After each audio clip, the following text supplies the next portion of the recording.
días. Nuestra última jornada entonces. Habíamos comenzado ayer ya a recoger lo que nos enseñaba el libro de Jeremías acerca del ministerio profético. Y en primer lugar habíamos constatado cómo la figura de Jeremías aparece presentada como la figura del verdadero profeta semejante a Moisés, ¿no? En la polémica contra los falsos profetas, en la continuidad con los profetas desde el principio, cuyo primero elemento sería, o su analogatus princeps sería el Moisés, y verificábamos cómo incluso también esa vocación de profeta aparece como la constitución de un profeta, la institución de un profeta como con una función específica no solo respecto de Israel, sino también de las demás naciones. Y eso nos daba lugar a un segundo punto de reflexión a partir de lo que dice el texto, y es esta figura de Jeremías como procurador universal de Adonai, del Señor, ¿no? Con la expresión esa de este exégeta francés, Renaud. Entonces, el título de profeta y el contenido de la visión del almendro que aparece en 1.10 siguiente, aparece acompañada por esta expresión que del versículo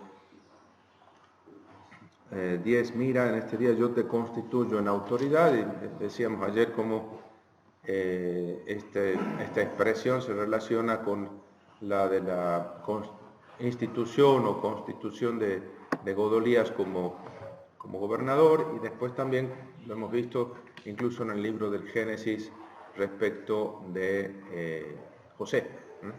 Así Jeremías de alguna manera está como reemplazando a las autoridades que no están sabiendo ejercer la misión que Dios les ha encomendado respecto del pueblo, decíamos, ¿no? Y de hecho los discípulos de Jeremías parecen haber aprendido esa lección, que Dios velaba para que su palabra se cumpliera. Y velaba para que su palabra se cumpliera nombrando y estableciendo y fortaleciendo a este mediador, aquel que iba a llevar a efecto su proyecto, su plan, como es el profeta. En segundo punto, entonces, este poder universal del profeta, hemos dicho procurador universal del profeta. La misión universal del profeta se expresa aquí con claridad en 1.5, ¿no? Bastante inaudita la expresión de constituido profeta de las naciones. Claro, porque normalmente es profeta de Israel, pero profeta de las naciones, dice aquí, ¿no? Y que Judá sea incluido entre las goim, entre las naciones, ya dice algo de su estatuto, ¿no? Si bien los matices precisos entre los términos del término naciones, goim, son difíciles de determinar en el texto, la fórmula anuncia que las grandes intervenciones de Jeremías respecto de Judá, siempre marcadas por la evolución de la política internacional, va a estar en el contexto de los oráculos destinados a las naciones extranjeras, ¿no? Como que la misión del profeta se coloca ahora en un plano que incluye a Israel dentro de las demás naciones, ¿no? La redacción esta de 1.10 va más allá de afirmar, es decir, la formulación, ¿cierto?, tiene un alcance mayor que será simplemente el de afirmar que un verdadero poder sobre las naciones y los reyes, ¿no? Dice, no es solo contra, sino sobre las naciones y los reyes, ¿no? Entonces, las diferentes ediciones de los oráculos de Jeremías, de los oráculos sobre las naciones, han ido esforzándose por recoger cómo este proyecto de Dios afecta también a las otras naciones y no solo a Israel, la palabra destructora y restauradora de Adonai. Aquí quizás valga la pena detenernos un momentito en la consideración de este término, goy. Fíjense que hay dos formas de designar a Israel, por ejemplo, o a Judá, o a una nación. Un término con el que se refiere es am, es Ain y Mem, ¿no? Am. Y la otra es Goy, ¿no? Gimel y Waw y Yod, ¿no? Goy, Am y Goy. Normalmente Am designa a ese conjunto humano visto desde dentro, desde las relaciones internas que unen a sus componentes, ¿no? Am está relacionado con, por ejemplo, Amit, ¿no es cierto?, el paisano, el miembro del pueblo. El Am sería como, incluso habla de parentesco, son las relaciones que vinculan a los elementos de un colectivo humano recíprocamente como si fuese una gran familia, una familia ampliada, digamos, ¿no? Am sería eso, ¿no? La consideración de esa realidad social, pero desde dentro, vista desde los vínculos que unen a los componentes entre sí, casi como si fuese una gran familia. De hecho, Am, por ejemplo, uno dice, este es un benammi, ¿no es cierto? Ammi, ahí es mi tío, ¿no? Hijo de mi tío, primo, ¿no? Y hay tratados, incluso entre los beduinos actualmente, que son tratados de benammi, ¿no? Yo te doy la mano, desde ahora sos hijo de mi tío, somos primos, ¿no? Y esa palabra tiene efecto a todos, tiene validez a todos los efectos, ¿no? Es una relación que, aun cuando se establece sobre la base de la palabra y no de la sangre realmente, establece un parentesco real a todos los efectos, ¿no? Entonces, entonces en este caso es Binammi, hijo de mi tío, por ejemplo. Amit, el miembro de mi pueblo, mi paisano, que es casi mi pariente, digamos, ¿no? En cambio, la palabra Goy se refiere a ese colectivo humano, pero visto, diríamos, desde fuera, desde sus relaciones con otros colectivos humanos. Sobre todo se la ve como entidad política, digamos así, ¿no es cierto?, para decirlo de alguna manera. Normalmente, en la Biblia, la mayoría de las veces, para designar al pueblo de Israel se usa el término Am, y para designar otras naciones se suele utilizar Goy. Bastante, digamos, explicable, en el sentido de que es una perspectiva interna. Entonces designo a mi pueblo con esta designación que tiene que ver con las relaciones internas, y designo al otro pueblo visto desde afuera, Goy, ¿no es cierto? Pero a veces se aplica también a Israel Goy, y sobre todo si se la incluye entre los Goim, ¿no?, que normalmente son las otras naciones, que no son como nuestra nación, ¿no? Entonces, sintéticamente, el término Goy se refiere más bien a las afiliaciones políticas territoriales, es decir, entidades políticas territoriales, ¿no? Y a las afiliaciones de un pueblo respecto de esa entidad, mientras que Am pone el acento sobre todo en el parentesco, la consanguinidad como factor de unión. El Deuteronomio ha desarrollado la tendencia a reservar el término Am para el pueblo elegido, y el término Goy para las naciones extranjeras ha ido asumiendo una coloración más bien negativa. En algunas circunstancias, sin embargo, Israel puede ser llamado Goy cuando se la compara con las otras naciones. Aquí, como en otros temas, no hay que simplificar. Ahí, sería interesante leer el artículo Goy y Am en el Diccionario Teológico Manual del Antiguo Testamento, de Jenny Westermann, esos dos tomitos, que aun siendo dos tomos no son los 15 tomos de Botterbeck Ringren, pero esos dos tomitos de Jenny Westermann son una joyita, son muy buenos, muy buenos. Ahí uno puede hacerse una idea un poco más global de eso, ¿no?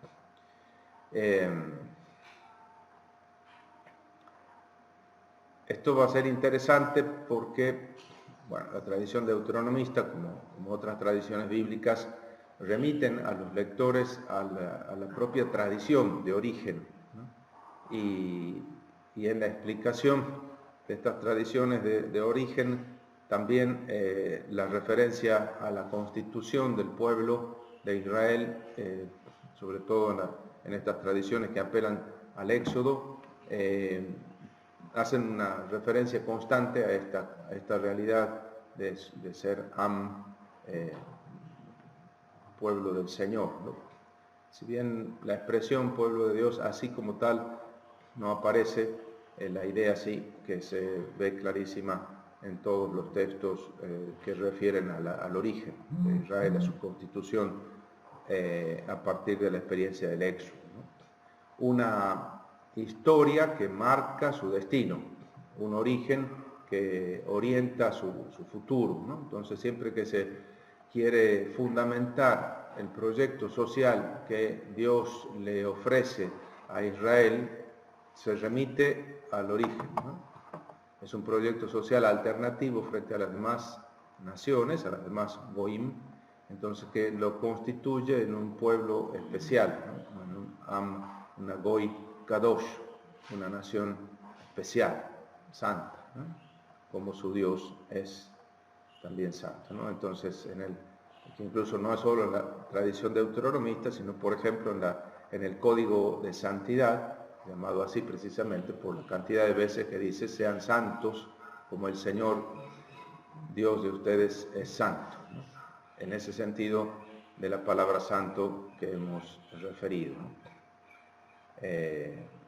Bueno, ¿qué relación tiene este poder universal? Bueno, por eso hablamos de un poder universal, un poder en el sentido del poder del apoderado, ¿no? Entonces, un apoderado universal, ¿no? El profeta como apoderado de Dios para todas las naciones, para todos los efectos, ¿no? entre las cuales naciones se incluye a Judá. Esto hace que la acción de Dios se desarrolle no solo en relación, por ejemplo, al soberano de Judá, al rey de Judá, sino a los soberanos de las demás naciones, para castigo o para salvación de Israel, ¿no? De Judá en este caso.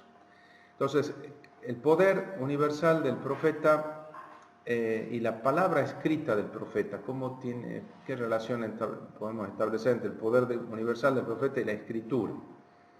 En último término, la puesta por escrito de la palabra profética que le otorga autoridad y verdad al profeta es la que asegura también ese poder universal, porque esa palabra será precisamente en virtud de la puesta por escrito, esa palabra profética continuará resonando aun cuando el profeta no esté presente, a muchos kilómetros de distancia y a muchos años de distancia.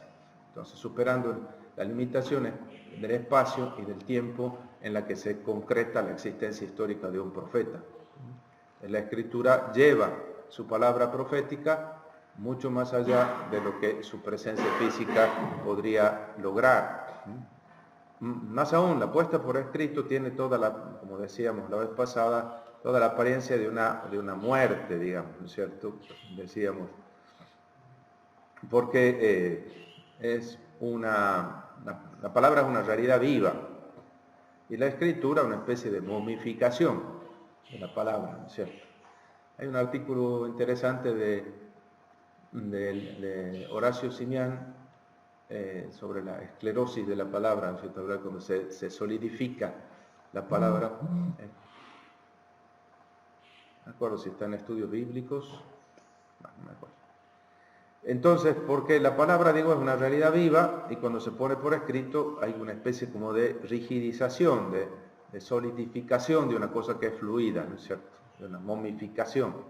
Pero revela el camino amplio y definitivo que va a recorrer la misión del profeta aún después de su desaparición física, porque lo arranca de los límites propios de ese determinado rincón de la tierra y de ese breve instante que dura su vida y la vida de este pueblo. Jeremías, menos que nadie tampoco, ha escapado de ese paradójico destino de tener que tener una palabra universal y estar tan delimitado, tan condicionado por su época, por su situación, por su contexto. Cuando nosotros nos planteamos, más de 25 siglos después de su muerte, cuando nosotros nos planteamos la cuestión del discernimiento entre los verdaderos y falsos profetas de nuestra época, por ejemplo, será Jeremías quien nos brinde este sabio criterio, el criterio del tiempo. El tiempo que prolongando una voz que ha sido quizás demasiado pronto sofocada, el tiempo prolonga, la escritura prolonga la voz del profeta y revela y difunde a través de su escrito el carácter eterno y universal de su mensaje. Entonces, la escritura hace que ese poder universal conferido al profeta se extienda tan universalmente, incluso más allá de las limitaciones espacio-temporal de su ministerio histórico en concreto, ¿no? Incluso hoy. Un tercer punto, entonces, es el primero el profeta verdadero semejante a Moisés, el segundo, procurador universal de Adonai, el tercero, el tema de la mediación profética. Aquí me refiero que el libro de Jeremías muestra hasta qué punto aquel que está investido de la tarea de mediador queda expuesto. Es decir, qué consecuencias trae para alguien a hacer propia la causa de Dios, la causa del Señor, la causa de la palabra de Dios, ¿no? Y cómo esa misión lo toma por entero. Si no es una profesión que uno puede ejercer de 8 a 12, de 6 a 20, sino una vida entera, ¿no? Entonces vemos cómo esa misión lo va a configurar al profeta. Lo hemos visto en Oseas, por ejemplo, como para toda su vida se convierte en un signo. Aquí también en la misma tradición de Oseas, Jeremías, ¿no? Entonces, primero la paradoja de la existencia del profeta. Fíjense que ya hemos dicho cómo el profeta va a terminar entre dos fuegos, digamos, su amor a Dios y su amor al pueblo lo crucifica, ¿no? Crucifica. Hace su existencia una existencia totalmente tensa, crucificada entre estos dos amores, ¿no? Como hombre de la crisis, el profeta va a tener que asumir la contradicción de tener que representar fuerzas contrapuestas. Conocido por el Señor, como dice 1:5, ¿no es cierto? Antes de que yo te modelara en el vientre de tu madre, ya te conocía. Antes de que salieras de las entrañas maternas, yo ya te había consagrado, te había convertido en alguien especial, te había constituido un profeta para las naciones, ¿no? El Señor que lo conoce desde el origen de su existencia, ¿no? De esa manera, el profeta Jeremías representa, encarna de manera modélica la vocación de Israel. Entre todos los pueblos de la tierra, Dios conoció a ese pueblo, ¿no? Y a ese pueblo lo formó y le dio nacimiento, ¿no? Lo configuró. Esa misma relación que Dios establece con Jeremías es la que tiene con su pueblo, ¿no? Y lo consagró, ¿no? Como sacerdote, se consagra como alguien que tiene que mediar entre Dios y su pueblo. Ese texto hermoso de Éxodo 19:3 es un texto paradigmático, ¿no? No se suele, bueno, las traducciones a veces no logran decir lo que ese texto dice en su...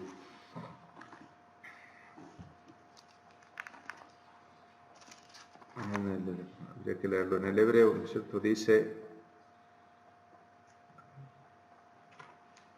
Éxodo, ¿dónde estamos?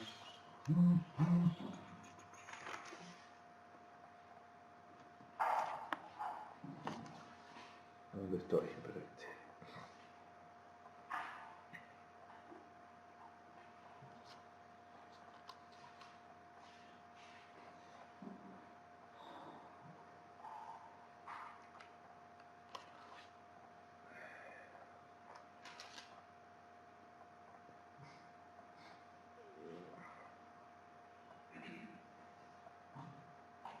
Éxodo 19, 6, ¿no es cierto? 5, 6.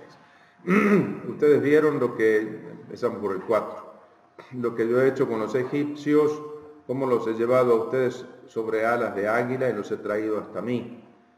Ahora pues, si de veras escuchan mi voz y guardan mi alianza, si quieren escuchar mi voz y guardar mi alianza, el Yictol es la forma, puede tener una modalidad no solo como futuro, si de veras quieren escuchar mi voz y guardar mi alianza, ustedes serán mi propiedad personal entre todos los pueblos, ¿no? Mi segulá. Porque toda la tierra me pertenece, ustedes serán para mí un reino de sacerdotes y un pueblo santo, una nación santa sería. Aquí habría que vincular bien, porque en el hebreo la sintaxis esta que a veces es una hipotaxis, digamos, es una coordinación, uno tiene que interpretar en el sentido de la subordinación o las relaciones digamos, adversativas, la wow, que es una conjunción, a veces es y, a veces es pero, a veces sin embargo, según el contexto, ¿verdad? Aquí la lectura más apropiada sería, y ahora bien, si ustedes quieren escuchar mi voz, si quieren obedecerme sería, Shamak Bekol. Si ustedes quieren obedecerme y guardar mi alianza, si ustedes quieren, ustedes han visto lo que yo he hecho, ahora, si ustedes quieren, ustedes serán mi propiedad personal entre todos los pueblos, porque toda la tierra es mía, pero, ahí sería, pero ustedes serán para mí un reino de sacerdotes y una nación santa. Este versículo es clave, ¿no? Este 19, 5 y 6 aquí, ¿no? 3 al 8 sería el texto, 19, 3 al 8.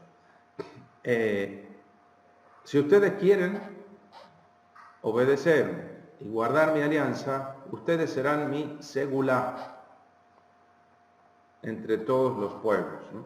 Vale decir, un rey tiene, por supuesto, un rey es dueño de todo el país, es el señor de todo el país. Pero además ese rey tiene su finquita, esa finca es suya, la otra, su jardín es suyo, es decir, su huerta es suya, propiedad personal, el país es suyo, pero ese país lo hará gobernar y administrar por funcionarios, pero el jardincito lo cuida él, porque ese es su jardincito personal, ¿no? Entonces su propiedad, su finca personal, donde está él y su familia, donde vive él, es su propiedad personal, no la que le corresponde como rey, el fisco, digamos, sino la que es de su persona, la vinculada a su persona. Eso es la segulá, la propiedad personal. Entonces dice, yo soy el Señor de todo el mundo, el Señor del universo, toda la tierra es mía, pero ustedes son mi propiedad personal. No mi dominio como rey del universo, sino mi propiedad como Adonai. ¿Se entiende la diferencia, no? Entonces, el estatuto privilegiado de Israel. Es precioso eso. No solo, sino que ahora la constitución, la relación única que tiene Adonai con ese pueblo. Pero hay también una misión, dice, porque toda la tierra es mía, insiste de nuevo, ¿no? Eso dice, porque toda la tierra es mía, pero ustedes serán para mí un reino de sacerdotes y una nación santa, una nación especial. Reino de sacerdotes, Mamlechet Kohanim Goy Kadosh, dice, ¿no? Mamlechet Kohanim. Un reino de sacerdotes no significa un ámbito social dominado por sacerdotes, una hierocracia, nada que ver. Un reino de sacerdotes se explica, así como en los pueblos antiguos hay un grupo, un clerus, es decir, un chetus, es decir, un grupo determinado que desempeña una función mediadora respecto del resto, es decir, un grupo de gente consagrada a la mediación entre Dios y el resto de su pueblo. Esa es la función sacerdotal en las religiones, ¿no es cierto? Es decir, alguien que media entre el pueblo y su Dios, ¿no? Y que en nombre de su pueblo va a presentar la ofrenda y entra en el templo solito. Los templos son chiquititos, no tiene que entrar más que un sacerdote para ofrecer la ofrenda en el templo, entendido en las religiosidades antiguas, ¿no es cierto? En nombre de su pueblo lleva a su Dios la ofrenda y en nombre de Dios le trae al pueblo la instrucción y la bendición, esa mediación. Esa función mediadora que desempeñan los sacerdotes en los pueblos antiguos, esa función la va a desempeñar Israel respecto de las demás naciones. Esa es la idea. Son un reino de sacerdotes, es decir, una función mediadora de salvación y de culto respecto de las demás naciones. Ustedes le van a dar voz a la alabanza silenciosa de todos los demás pueblos que no saben alabar, y ustedes van a traer bendición a los pueblos que ni siquiera conocen al Señor. Por eso van a ser una Goy Kadosh, una nación especial. Esto, por supuesto, en la relectura cristiana de todo este tema, tiene implicaciones cristológicas y eclesiológicas muy grandes, ¿no? Sabiendo en primer lugar que los ministros del Nuevo Testamento nunca son llamados sacerdotes en el Nuevo Testamento, ¿no? Empecemos por ahí. Así que no hay que hacer una asimilación, y eso de cantar tú eres sacerdote para siempre en las ordenaciones sacerdotales me da por el hígado a mí, ¿no? Porque no tiene nada que ver, ¿cierto? Cristo es el único sacerdote en ese sentido, ¿no? Bueno, volviendo a esto, para entender, traigo a colación este párrafo de Éxodo 19, 3 al 8, especialmente 4, 5, 5, 6, para entender esta consagración de Jeremías, ¿no? Que es también la consagración de Israel. Israel hecho, tú vas a ser, dice, una persona especial, te he consagrado, te he hecho especial, alguien especial. Eso mismo constituye el rasgo identitario desde el nacimiento de Israel, que es una Goy Kadosh, así como Jeremías también es Kadosh. ¿Se entiende, verdad? No sé si hay alguna duda, preguntamos ahí nomás. Bueno, pero justamente toda su vida será un signo de la situación en la que ese pueblo, llamado a ser una nación santa, llamado a ser un pueblo sacerdotal, llamado a ser alguien tan especial, se encuentra en una situación que contradice su propia identidad y su propia misión. Y eso mismo lo va a tener que sufrir el pobre Jeremías. Es la expresión, es lo que se expresa aquí en el capítulo 16, que es durísimo.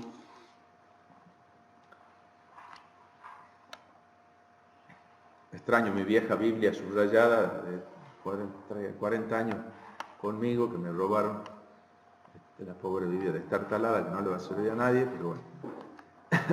Bueno, el capítulo 16, versículos 1 al 13, muestran esa situación en la que se encuentra el pueblo, ¿no? No tomes mujer ni tengas hijos en este lugar, porque así dice Dios respecto de los hijos e hijas nacidos en este lugar, de las madres que los dieron a luz, de los padres que los engendraron. De muerte lenta morirán, no serán llorados ni sepultados, ¿no?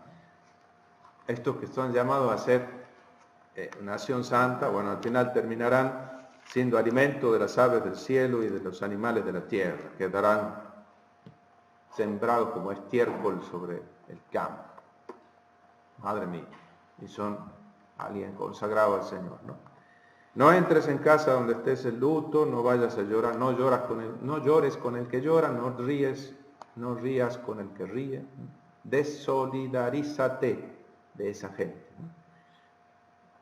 Y sin embargo él es el que concreta, el que representa la identidad y el destino de Israel. Ahora está entonces llamado a descifrar en la existencia, es decir, Israel tendrá que reconocer en el profeta esa contradicción que en realidad es su contradicción, eso que el profeta encarna, ¿no? Uno dice, pero ¿por qué? Este hombre, eso mismo va a pasar con Ezequiel, ¿no? Que la gente te va a preguntar, ¿por qué haces esto? Dice, porque lo ven hacer cosas que dicen, bueno, En Jeremías también, su misma vida, un hombre consagrado al Señor y sin embargo con esta conducta tan extraña, digamos, ¿no? Desolidarizándose de su pueblo, ¿no? La gente tendrá que reconocer, descifrar en la existencia concreta del profeta su propio destino. De manera que rechazarlo al profeta significará rechazar su propia vocación, su propia identidad y su propio destino, provocar su propia condena. Entonces la paradoja esa se hace patente cuando Dios rechaza la intercesión con la que el profeta manifestaba su propia solidaridad con el pueblo. No me pidas más por ese pueblo, ¿no?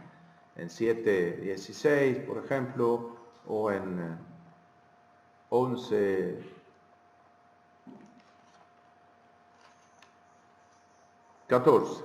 Tú no intercedas por este pueblo, ni eleves por ellos clamor ni súplica, porque yo no los escucharé cuando me invoquen a causa de su desgracia.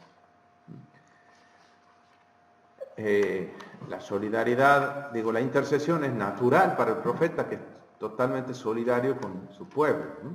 Y aquí entonces prohibirle la intercesión es casi contradictorio, o sea, es la paradoja de la vida del profeta. La palabra de Dios, que aparece ahí en 15:16, decíamos, ¿no es cierto? Nimtzateu, se encontraban palabras tuyas y yo las devoraba, tus palabras eran mi gozo y la alegría de mi corazón, ¿no? Esas palabras que era el gozo y la alegría de su corazón, ahora resulta que es fuego que devora al pueblo. 5:14. Un fuego que devora al pueblo, ¿no? Mi palabra, dice, será, por eso ustedes han dicho estas palabras, así dice el Señor, yo pongo mis palabras en tu boca, que serán fuego que devore a este pueblo como leña.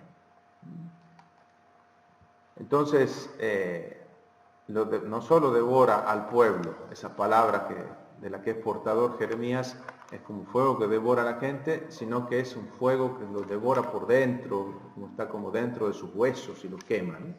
Capítulo 20.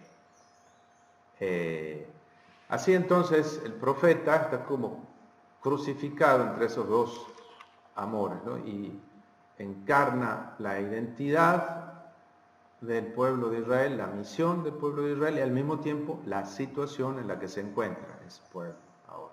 Y por eso el sufrimiento desgarrador de aquel que con conciencia plena de su propia identidad y vocación siente en su carne la situación concreta, actual, el pecado de Israel. A ver, un tipo más claro de Cristo, ¿no es cierto? Jesús, ¿no?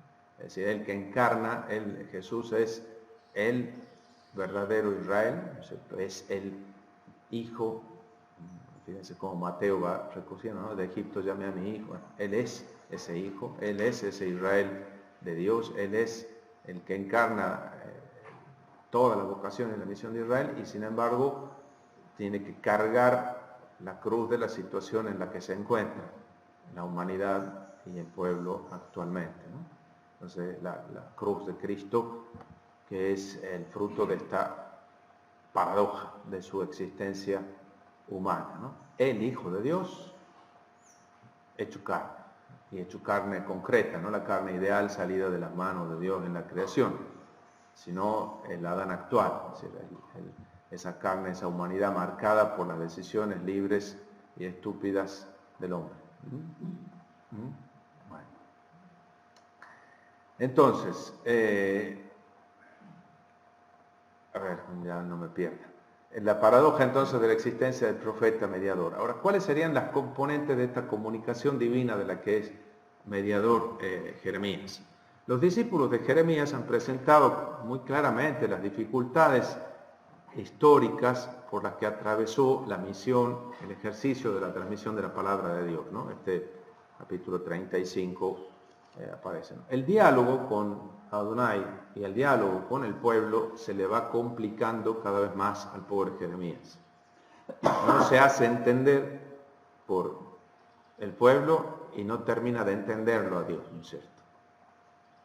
El profeta reacciona ante el mensaje que ha recibido y le dirige a Dios preguntas, dudas, ¿no? ¿Por qué me has hecho así? Un hombre de contradicción, desde chico tengo que andar ahí diciéndole a la gente terror por doquier, amenazas, desgracias, ¿no? Tanto que ya me han puesto ese apodo, ¿no? O sea, ese es el mote que tenía hoy, ya viene el terror por doquier, ¿no? Este que siempre nos dice, nos anuncia desgracia,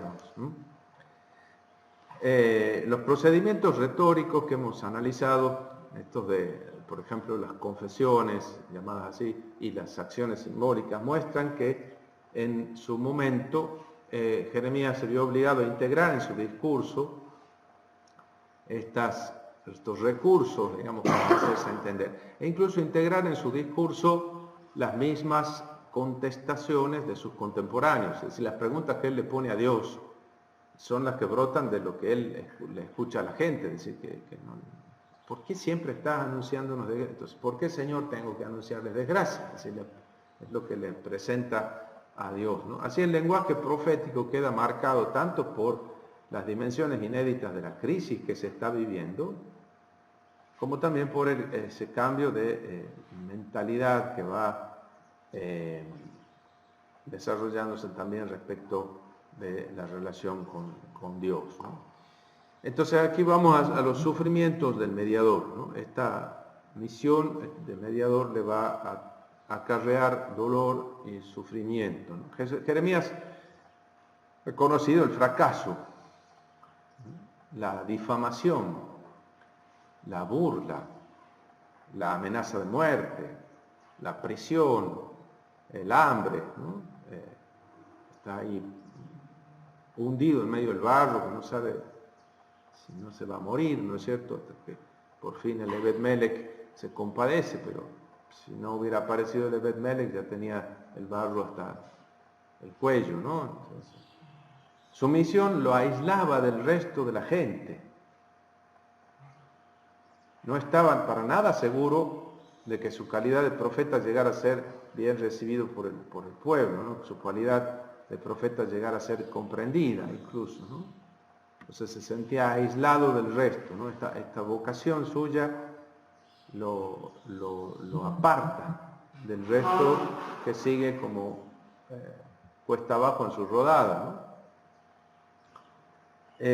Las confesiones son los textos que más claramente expresan ese cuestionamiento, y el cuestionamiento del mismo profeta, que llega hasta dudar de su propio mandato, porque efectivamente uno que está en esa situación se pregunta si realmente es para tanto, tengo que llegar a tal extremo, ¿no? Y hasta con la duda de su propia misión y hasta de la misma imagen de Dios. Ese Dios en quien cree se le ha vuelto extraño, ¿no? No te reconozco, ¿no es cierto? Te me has vuelto como un torrente engañoso, dice, ¿no? Esa imagen es terrible, ¿no? Donde uno ha padecido sed y ha atravesado un desierto y llegar con la ilusión de beber del agua fresca de aquel torrente que conoce, porque muchas veces ha pasado por ahí y ha tomado el agüita, y llega al lugar y no la encuentra, ¿no? Entonces, ese consuelo que pretendía encontrar en Dios, que esperaba, estaba seguro de encontrar en Dios, no lo encuentra tampoco, ¿no? Entonces, llega como a encontrar desconocido el rostro de Dios, ¿sí? Otra vez, ¿no es cierto?, es esa advertencia que la Escritura nos plantea respecto de nuestra relación con Dios. Cuando ya pensamos que lo conocemos, nos sale el Señor con su domingo 7, ¿no es cierto? Nos despista. ¿Por qué? Y porque no podemos encerrarlo ni siquiera en la mejor imagen que nosotros podamos haber elaborado de Él, porque esa imagen es solo una imagen, no es Dios. Esa experiencia maravillosa que hemos tenido de Dios es solo una experiencia, no es Dios, no lo agota a Dios, siempre es soberanamente libre y está mucho más allá de cualquier experiencia, de cualquier representación, de cualquier concepción, de cualquier idea, de cualquier teología, ¿no? Y tenemos que estar dispuestos siempre a enfrentarnos con el Dios verdadero y a no convertirlo en un ídolo, porque esa imagen puede ser un ídolo, es decir, una imagen puesta a mi servicio, que me quede bien, que me calce. Bueno, esa imagen de Dios que ha guiado su vida, ahora resulta que no le sirve porque Dios le sale con una reacción extraña. Estos textos proporcionan una contribución esencial a la espiritualidad y a la teología, porque nos descubre que lejos de ser algo marginal, el sufrimiento es como un elemento constitutivo de la acción y de la existencia profética, podríamos decir del ministerio, y podríamos decir de la vida religiosa, y podríamos decir de la vida cristiana. Forma parte. Al punto que al verdadero profeta no le espera otra cosa más que la muerte, ¿no? En Hechos 7:52, y después incluso yo creo que en Lucas 24, cuando Jesús dice, le fue explicando a partir de Moisés y los demás profetas esto que el Mesías debía sufrir, pero es por la figura de los profetas, ¿no? Bueno. Esta cuestión de la mediación, entonces los sufrimientos del mediador, como digo, que son como un rasgo esencial, no puede sorprendernos, ¿no? Esto nos lleva también a pensar en la presencia de Dios, ¿no? Presencia de Dios en su vida, ¿no? Adonai está siempre con el profeta, y dice 20:11, eso, ¿no es cierto?, en esa confesión termina él reconociendo, ¿no?, que el Señor está siempre con él. Yo estoy contigo como pero el Señor está conmigo como un poderoso guerrero. Por eso mis perseguidores tropezarán y no podrán vencer, no triunfarán. Quedarán terriblemente avergonzados con un oprobio eterno que no será olvidado. Esa es la esperanza del profeta, ¿no? 20:11. Estará con él como un héroe poderoso para salvarlo, para liberarlo, ¿no? En el capítulo 15, la otra 15:20 también la misma idea. Y es lo que aseguraba ya en el relato de la vocación, ya le había dicho eso, ¿no es cierto? Dios en 1:8 le había dicho, no tienes por qué temer ante ellos, porque yo estaré contigo para librarte, oráculo del Señor. Ya se lo había dicho.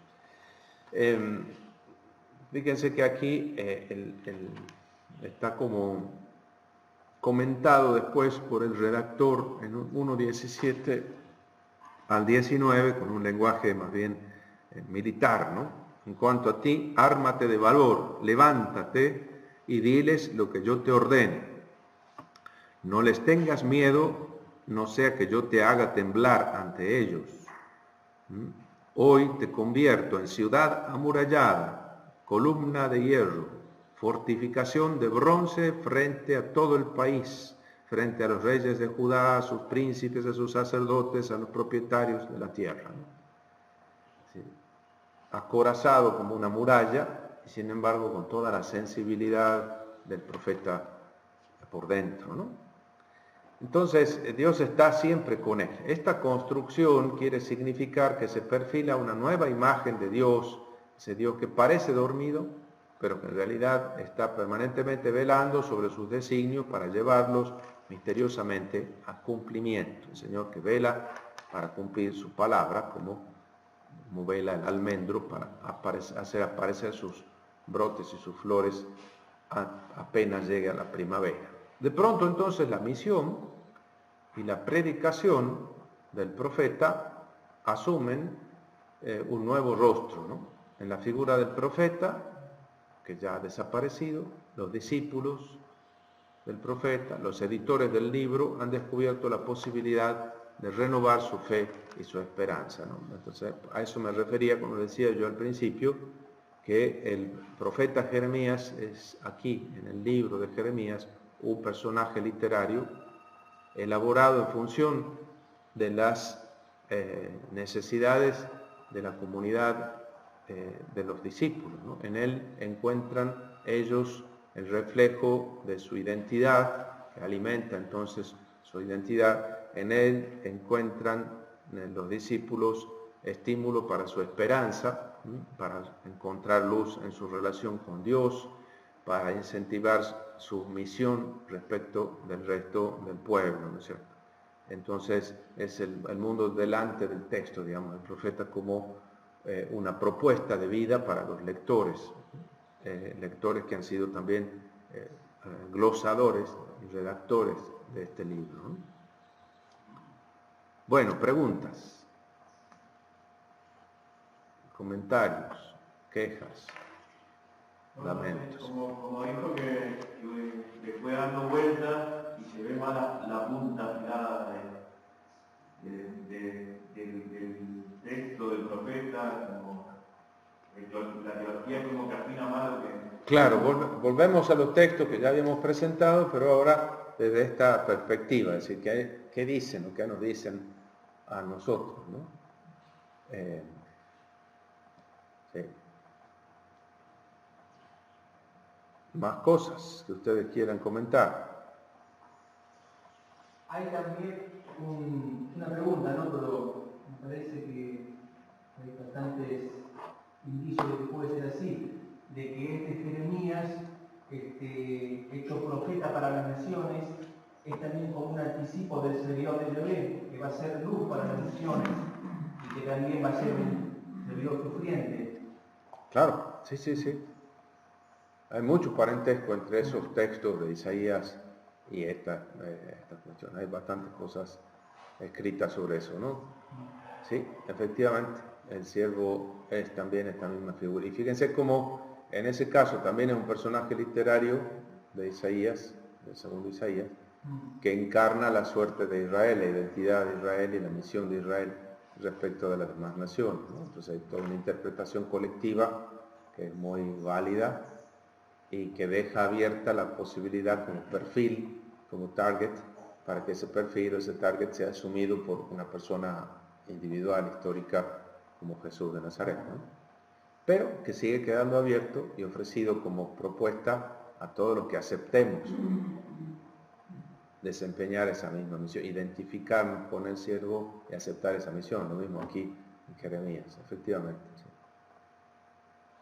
Pensaba también en una otra de las paradojas, ¿no? Porque Jeremías es presentado como, en cierta manera, como una figura de Moisés, ¿no? Decía usted. Sí. Y sin embargo Moisés sale de Egipto para llevar al pueblo hacia la tierra, sí, para ir a la tierra, por más que no entra, ¿no? Queda en las puertas. Y Jeremías tiene que hacer el camino contrario, va de la tierra prometida, tiene que terminar los días en Egipto. Es el camino inverso. Sí, hay un tema, el tema del anti-éxodo está detrás de eso, ¿no? Por eso la negativa de Jeremías a volver a Egipto, ¿no? Claro. Pero es que tiene una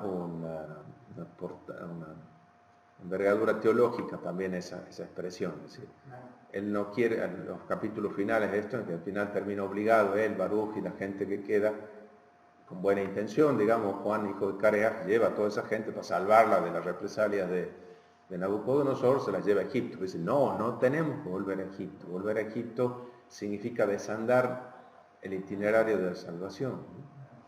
Pero de alguna manera expresa lo que en realidad ha vivido el pueblo, ¿no? Que ha terminado construyendo un Egipto en la tierra prometida.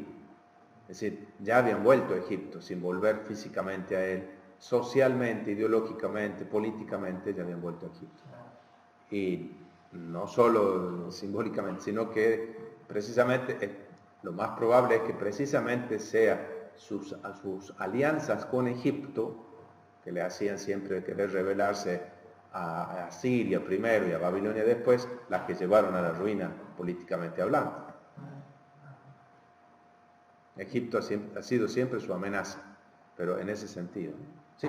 Después de ir viendo toda la lucha, la mediación del profeta, de toda esta comunidad que fue queriendo expresar, pero tampoco como que basta. Cuando decía, bueno, que él cambiará el corazón del pueblo, ¿no? O sea, como que también muestra toda esta luz, pero no, como que no basta para crear un corazón nuevo en el pueblo. Claro. ¿Dice, padre? Hay una pregunta en el chat. Podríamos decir que el profeta parece tener como esencia en su misión ese signo de contradicción del que nos habla Jesús. Sí, claro. Eso es un signo contradictorio. Porque al mismo tiempo encarna la identidad y la misión genuina de Israel y la situación real, concreta en la que se encuentra. Y eso y hace que uno tenga que tomar una decisión frente a él, ¿no? Por eso decíamos, rechazarlo al profeta es rechazar la propia identidad, la propia misión, ¿no es cierto? Bueno, y entonces frente a él se decide la propia suerte, lo mismo dirá Jesús, ¿no es cierto? Sí. Bueno, fíjense cómo en esta época exílica, porque estos libros son redactados durante el exilio, ¿no?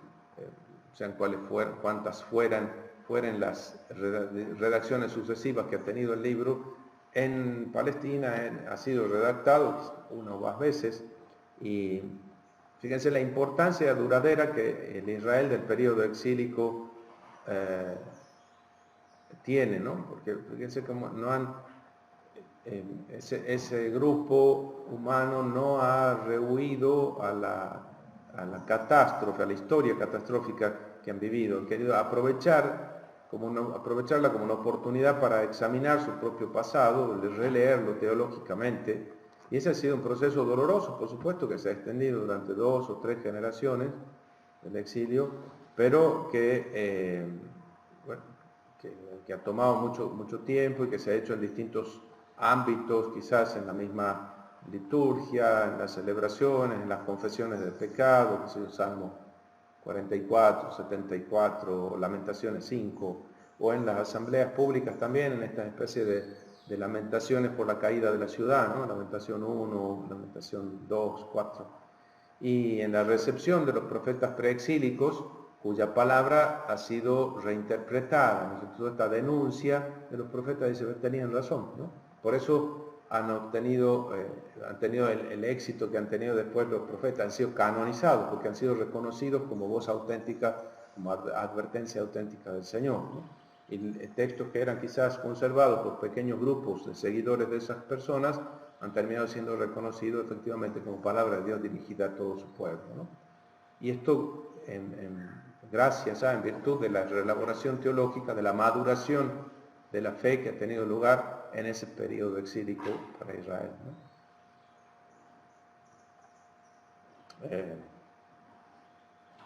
Más cosas, más preguntas.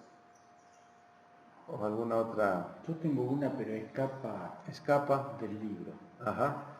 Este padre comentó que Ami era hijo de mi tío. Ben Ammi. Ben, hijo, Ammi, mi tío. Sí. Bien. En el Evangelio, cuando Jesús estaba y entra la madre y le dice, afuera están tu madre y tus hermanos, Sí. Nosotros los católicos siempre defendemos que la palabra es hermanos, ¿no es cierto?, no corresponde, en realidad son parientes, no son hermanos. Es una posible interpretación, sí. Bien, la pregunta era por qué no usaron la palabra Benami en lugar de hermano, para no confundirnos Sí. tanto, ¿no? Sí, como digo, en esos textos la expresión hermanos, los hijos de... Porque normalmente podría haber dicho, si hubiera querido decir estrictamente hermanos de sangre o de padre y madre, habría dicho, ahí están tu madre y los hijos de tu madre, por ejemplo. Esa sería la expresión más precisa para decir que son hermanos de madre, ¿no? Es decir, ahí están tu madre y tus hermanos, es una expresión amplia que puede significar parientes, pero puede significar hermano de madre también, ¿no? Por eso que en la tradición católica hemos reconocido allí, por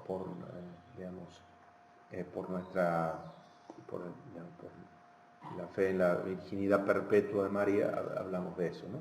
Pero con el texto bíblico solo no se puede dirimir la cuestión, ¿no? Es la interpretación católica la que hay. Pero el texto solo no deja abierta la cuestión, ¿no? Eso.